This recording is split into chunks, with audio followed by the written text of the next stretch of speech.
Eicher Motors limited भारतीय automotive दुनिया में एक बहुत बड़ी पहचान है। ये एक मल्टीनेशनल कॉरपोरेशन है जिसका हेडक्वार्टर्स नई दिल्ली, इंडिया में है। कंपनी का मेन फोकस ऑटोमोटिव सेक्टर पर है, जिसमें कमर्शियल व्हीकल्स और मोटरसाइकिल्स बनाना शामिल है।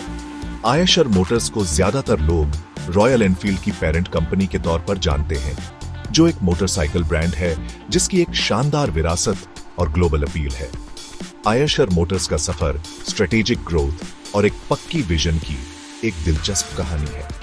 आयशर मोटर्स की शुरुआत 1948 में हुई थी, पहले गुडियर्थ कंपनी के नाम से, जो इंडिया में ट्रैक्टर्स के इंपोर्ट और डिस्ट्रीब्यूशन पर फोकस करती थी।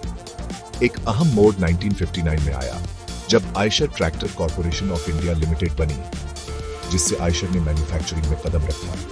अगले कुछ दशकों में कंपनी ने अपने काम को और फैलाया।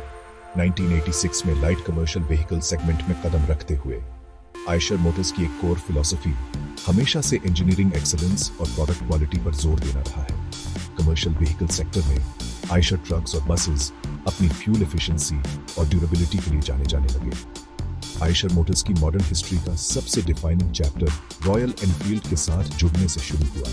1990s के मध्य तक आयशर मोटर्स ने रॉयल एनफील्ड को पूरी तरह से एक्वायर कर लिया था, एक ऐसा ब्रांड जिसकी जड़ें ब्रिटिश थी लेकिन मैन्युफैक्चरिंग बेस भारतीय था। उस समय रॉयल एनफील्ड बहुत मुश्किलों का सामना कर रही थी, एक अंडर परफॉर्मिंग एसेट जिसका भविष्य पक्का नहीं था। इस आइकॉनिक मोटरसाइकिल ब्रांड में इन्वेस्ट करने और इसे पटरी पर लाने का फैसला एक बड़ा और स्ट्रेटेजिक दांव था।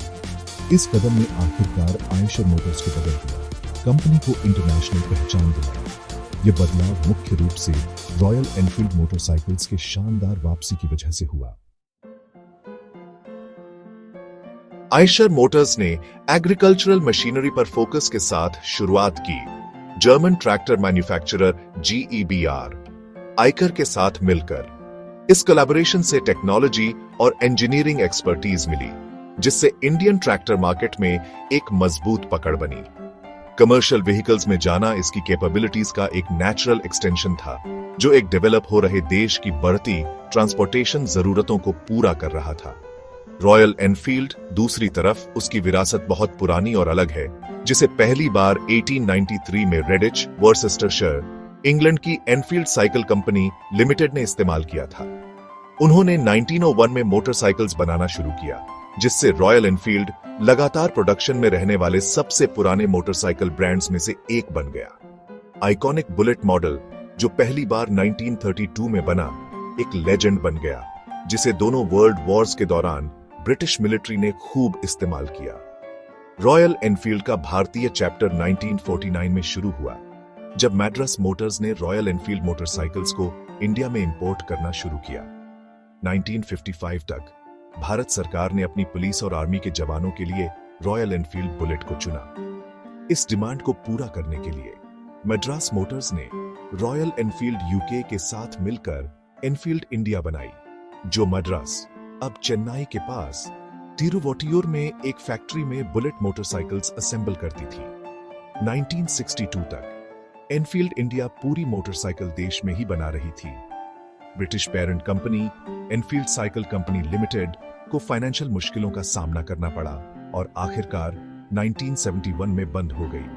लेकिन एनफील्ड इंडिया ने बुलेट बनाना जारी रखा और इंडिया में इसकी एक कल्ट फॉलोइंग बन गई। आयशर मोटर्स ने 1994 में एनफील्ड इंडिया में मेजॉरिटी स्टेक एक्वायर किया, जिससे इस ऐतिहासिक मोटरसाइकिल ब्रांड के लिए एक नए दौर की शुरुआत हुई। इस मर्जर ने रॉयल एनफील्ड की विरासत को आयशर की इंडस्ट्रियल स्ट्रेंथ के साथ मिला दिया।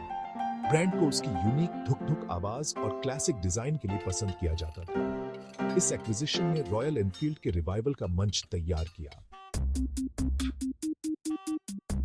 जब आयशर मोटर्स ने 1990s के मध्य में रॉयल एनफील्ड का पूरा कंट्रोल संभाला, तो मोटरसाइकिल ब्रांड बहुत बुरी हालत में थी। प्रोडक्शन क्वालिटी एक जैसी नहीं थी, रिलायबिलिटी की प्रॉब्लम से भरी हुई थी, जिसमें ऑयल लीक्स और बार-बार ब्रेकडाउन होना शामिल था।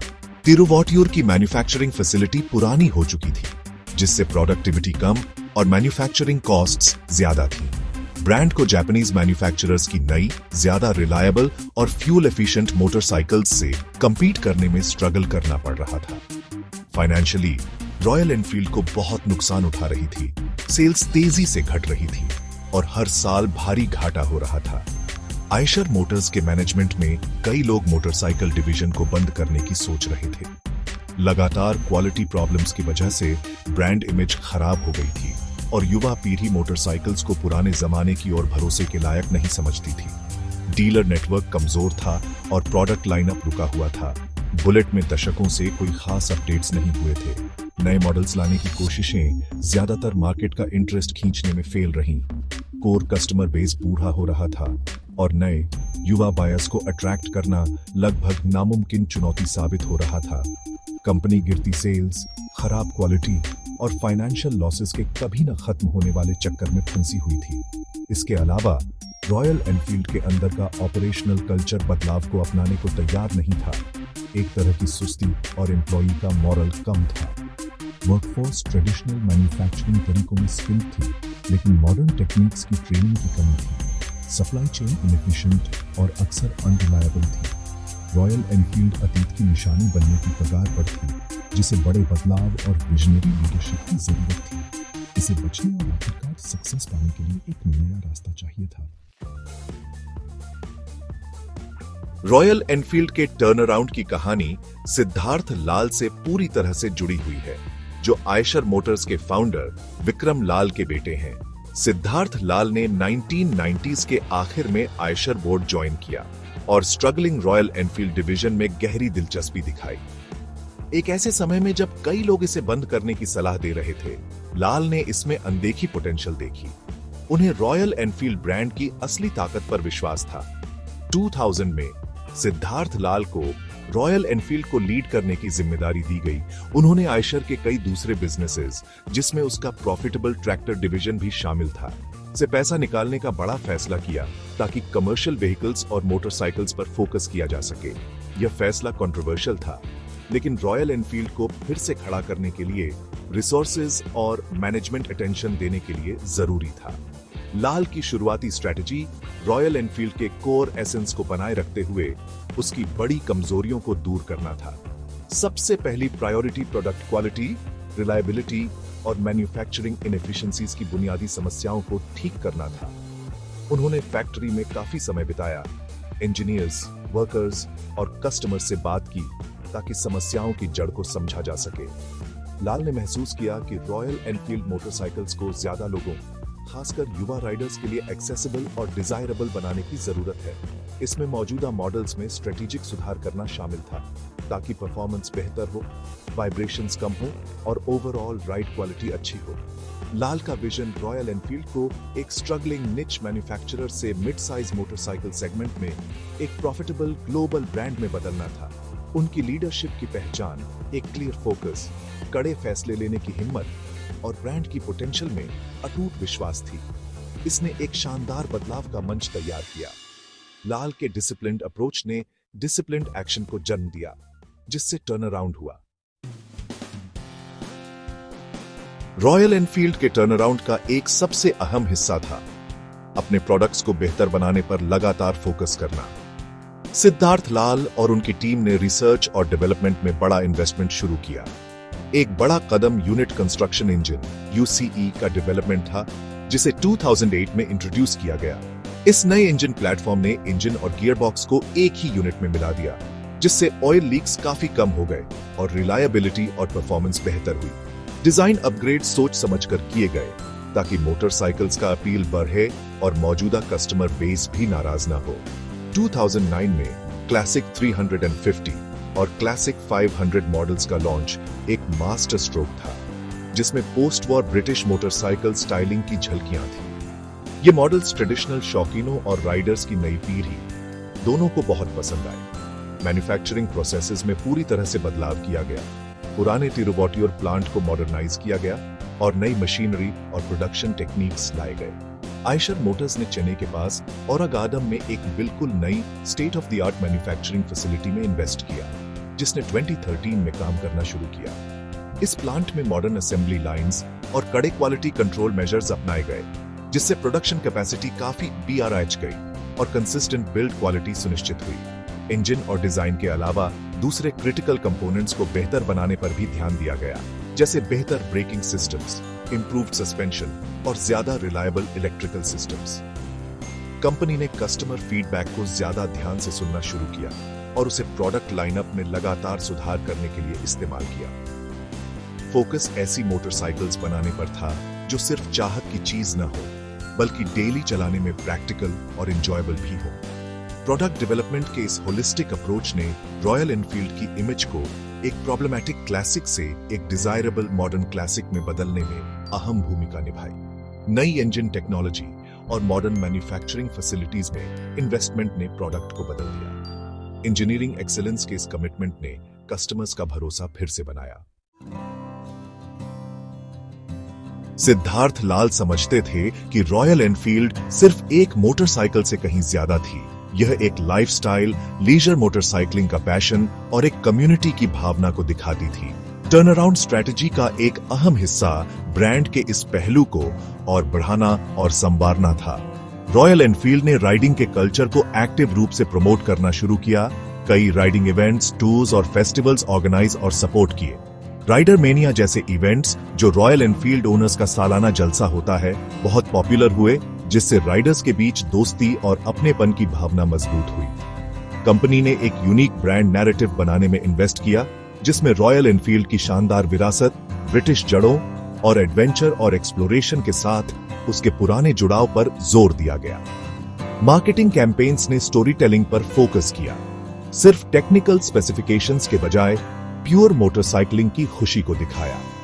ब्रांड ने खुद को पर्सनल जर्नीज और सेल्फ डिस्कवरी का जरिया बनाया, जिससे कंज्यूमर्स के साथ एक इमोशनल कनेक्शन बना। रॉयल एनफील्ड ने अपने रिटेल और सर्विस एक्सपीरियंस को सुधारा, नए डीलरशिप्स को ब्रांड के कैरेक्टर को दिखाने के लिए डिजाइन किया और कस्टमर्स के लिए ज्यादा वेलकमिंग और इमर्सिव माहौल दिया। आफ्टर सेल्स सर्विस की क्वालिटी और एक्सेसिबिलिटी को बेहतर बनाने की कोशिशें की गई, जिससे मेंटेनेंस और रिलायबिलिटी को लेकर पुरानी चिंताएं दूर हुई। ग्रोथ को बनाए रखने और अलग अलग रीजन्स में कस्टमर सेटिस्फैक्शन सुनिश्चित करने के लिए एक मजबूत और सपोर्टिव डीलर नेटवर्क बनाना जरूरी था। ब्रांड ने डिजिटल प्लेटफॉर्म्स के जरिए अपनी कम्युनिटी के साथ एक्टिव रूप से एंगेज किया।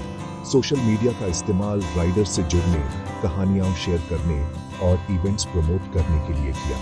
ऑनलाइन फोरम्स और ओनर ग्रुप्स खूब फले फूले, जिससे वाइब्रेंट वर्चुअल कम्युनिटीज बनी। रॉयल एनफील्ड ने यूजर जेनरेटेड कंटेंट को इनकरेज किया, जिससे राइडर्स अपने एक्सपीरियंसेस और एडवेंचर शेयर कर सकें। यह ग्रासरूट्स मार्केटिंग, जो पैशनेट कस्टमर से चलती थी, उसने ब्रांड के मैसेज को सही तरीके से और आगे बढ़ाया। एक मजबूत कम्युनिटी और एक आकर्षक ब्रांड एक्सपीरियंस बनाने पर फोकस करके रॉयल एनफील्ड ने कस्टमर्स को ब्रांड के लॉयल एडवोकेट्स और एम्बेसडर्स में बदल दिया।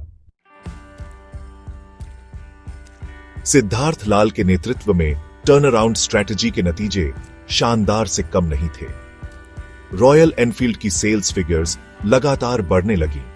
2000s की शुरुआत में सालाना लगभग 25,000 मोटरसाइकिल्स से बढ़कर 2010s के मध्य तक लाखों में पहुंच गई। डिमांड अक्सर सप्लाई से ज्यादा हो जाती थी, जिससे क्लासिक 350 जैसे पॉपुलर मॉडल्स के लिए वेटिंग पीरियड्स लग जाते थे।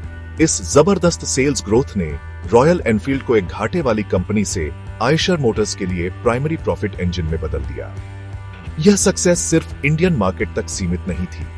रॉयल एनफील्ड ने ग्लोबल एक्सपेंशन की एक सोची समझी स्ट्रैटेजी अपनाई।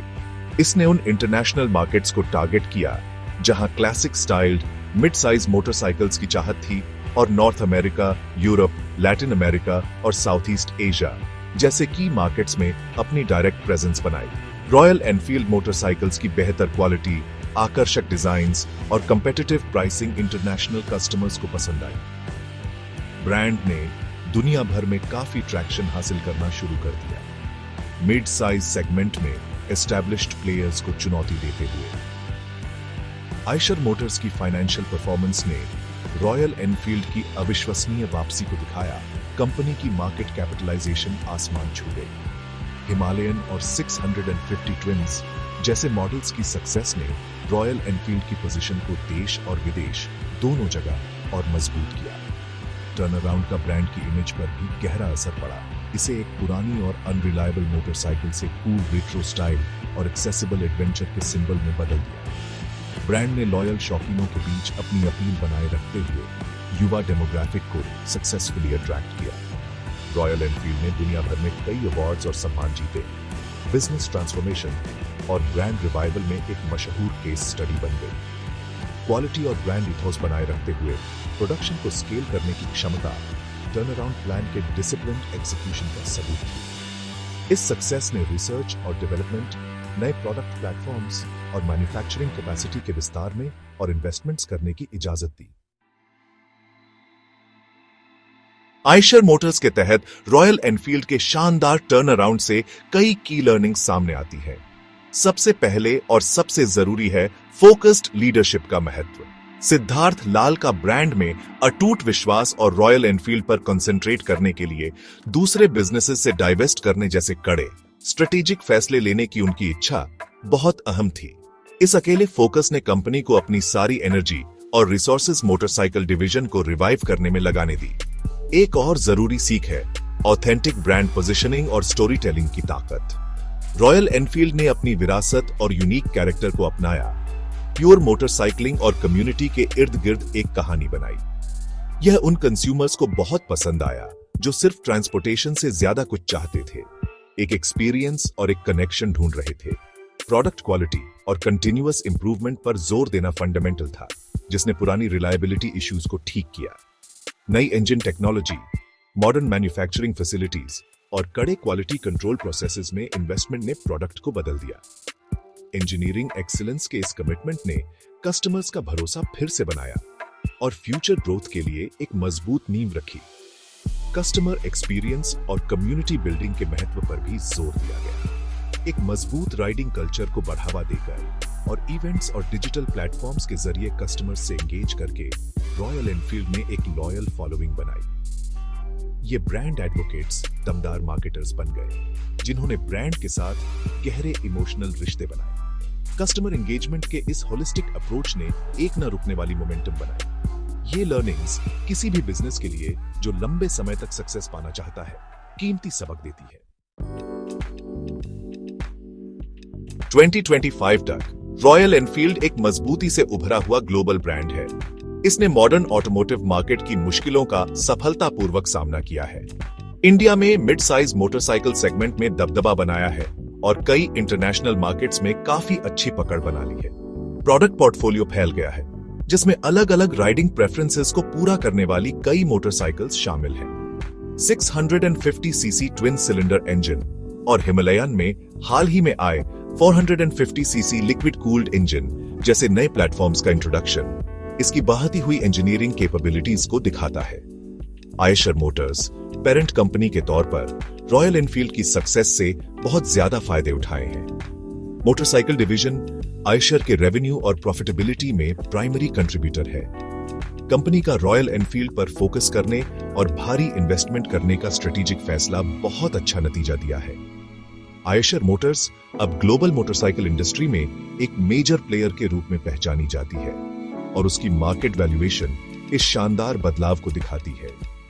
कंपनी रॉयल एनफील्ड की ग्रोथ ट्रेजेक्टरी को सपोर्ट करने के लिए अपनी manufacturing capacity, research and development और ग्लोबल डिस्ट्रीब्यूशन नेटवर्क को बढ़ाने में इन्वेस्ट करना जारी रखे हुए है।